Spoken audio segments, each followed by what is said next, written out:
Ginarantiya ni Senate Minority Leader Alan Cayetano na handa siyang hintayin at harapin nga ang anumang alegasyon na ibabato laban sa kanya hinggil sa di umanay ghost infrastructure project sa kanyang lugar sa Taguig City. Ito ay kasunod nga na naging pahayag ni Senator Ping Lacson na mas dumarami na ang ebidensya na kanilang nakalap tungkol sa isyong ito. Bago nga ito, una nang iginit ng senador sa kanyang live sa social media na wala itong katotohanan at walang ghost project sa kanilang lugar. Theoretically, dapat walang kilalaman ang senador, congressman dyan.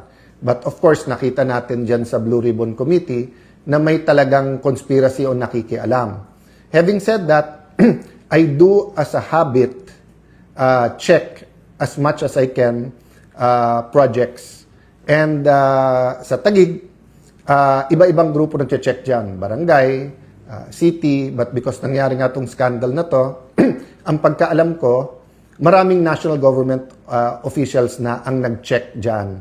Especially in Metro Manila kasi nga, for example, the Diskaya Group, di ba? Dagdag pa nga niya noong unang lumabas daw ang kontrobersya na ito ay nagsagawa na sila ng kanilang sariling preliminary investigation pero wala pa rin silang nakitang ghost project dito. Unang lumabas to, sinabi ko dapat imbestigahan itong lahat. So, in our preliminary investigations, wala kaming nakitang ghost.